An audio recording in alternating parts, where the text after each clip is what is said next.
অনেক মানুষ কোরবানি দিচ্ছে, দীর্ঘদিন যাবৎ কোরবানি দিচ্ছে, কিন্তু তার কোরবানি হচ্ছে না কেন? তার কারণ কি? আসুন আমরা জানি যে একটা গরুতে 7 জন মানুষ শরিক হতে পারে, 7টা নাম দেওয়া যেতে পারে, এর বেশি দেওয়া যায় না। আমরাও এটা মানি, 7টা নাম আমরা দেই, 7 জন মানুষই শরিক হই।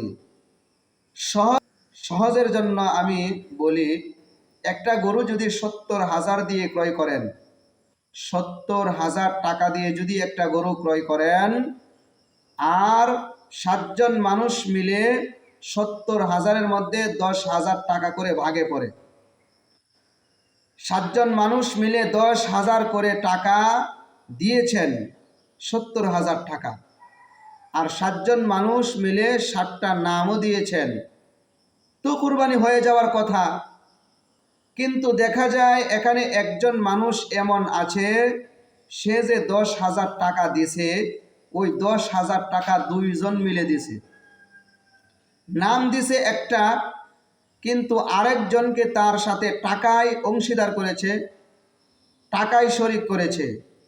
এজন্য সে ব্যক্তি 10,000 টাকা নিজে না দিয়ে আরেকজনকে 5,000-এর অংশীদার বানাইয়া 2 জন মিলে যেহেতু 10,000 টাকা দিয়েছে, তার অন্তরে যদি এমন নিয়ত থাকে যে আমার সাথে আরেকজনকে শরিক বানাবো, আমার সাথে আরেকজনকে শরিক বানাবো, আমি 10,000 টাকা দেওয়ার মতো ক্ষমতা আমার নাই, আরেকজনকে শরিক বানাইয়া 2 জন মিলে 10,000 দেব, অন্য 6 জনের সাথে আমিও শরিক হয়ে যাব। এমনটা যদি হয়, আর বাকি 6 জন যদি জানতে পারে যে ওই ব্যক্তি 2 জন মিলে তারা 10,000 টাকা দিয়েছে আর সে আমাদের সাথে শরিক হয়েছে, এমত অবস্থায় 7 জন মিলে যে কোরবানি দিয়েছে, 7 জনের কোরবানি নষ্ট হয়ে যাবে, বরবাদ হয়ে যাবে, কারো কোরবানি হবে না। কেন হবে না? তার কারণ হলো, ওই ব্যক্তি আসলে তার উপরে কোরবানি ওয়াজিব ছিল, কিন্তু আরেকজনকে অংশীদার বানাইয়া তার কোরবানিকে নষ্ট করে দিয়েছে। মূলত আরেকজনকে অংশীদার বানানো মানে ওই ব্যক্তি আসলে আল্লাহর জন্য কোরবানি দেওয়া তার উদ্দেশ্য না, তার মাকসাদ আল্লাহকে সন্তুষ্ট না, তার মাকসাদ হলো কোরবানির গোশত খাওয়া, তার মাকসাদ হলো কোরবানির গোশত খাওয়া। এজন্যে এরকমভাবে যদি কোনো একজন 10,000-এর টাকার মধ্যে কাউকে শরিক বানায়, তাহলে কারো কোরবানি হবে না। এখন বলতে পারেন, সে তো তার ভাই, সে তো তার আপন মানুষ, তাহলে কেন হবে না?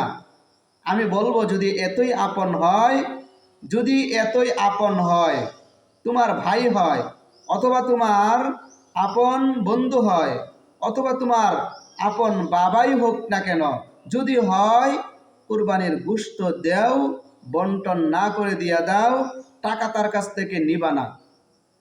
যদি টাকা না নাও, তাহলে তোমার কোরবানি হবে, অন্যথায় তোমার কোরবানিও নষ্ট, বাকিগুলো যারা কোরবানি দিয়েছে সকলের কোরবানি নষ্ট হয়ে যাবে।